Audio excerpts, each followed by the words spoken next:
আসসালামু আলাইকুম ওরহমতুল্লাহি ওবারাকাতুহু। সম্মানিত দিনী ভাই বন্ধুরা, আজকে আমাদের আলোচ্য বিষয় হচ্ছে 3 রাকাত অথবা 4 রাকাত বিশিষ্ট নামাজে যদি কেউ 2 রাকাতের পর দরমিয়ানি বৈঠক যে বৈঠকটা ওই বৈঠকটা না বসে, সেক্ষেত্রে তার নামাজে করণীয় কি, শুদ্ধ করার উপায় কি। প্রথমে খেয়াল রাখতে হবে 2 রাকাতের বৈঠক যেটা, ওই বৈঠকটা ছিল তার ওয়াজিবের বৈঠক। নামাজে ওয়াজিবের কোনো ভুল হলে সহু সেজদার মাধ্যমে সেটিকে শুদ্ধ করতে হয়।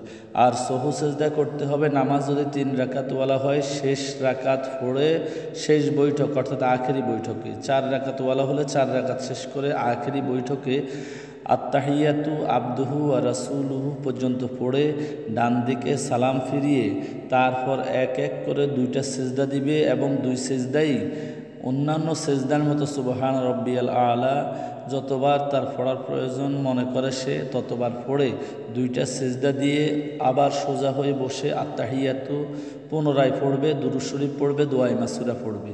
আবারও বলি, শেষ বৈঠকে যেহেতু তার 2 রাকাতের বৈঠকের পর আত্তাহিয়াতু আবদুহু ওয়া রাসূলুহু পর্যন্ত পড়ার যে নিয়মটা ছিল বৈঠকে বসে, ওই বৈঠকটা সে করে নাই।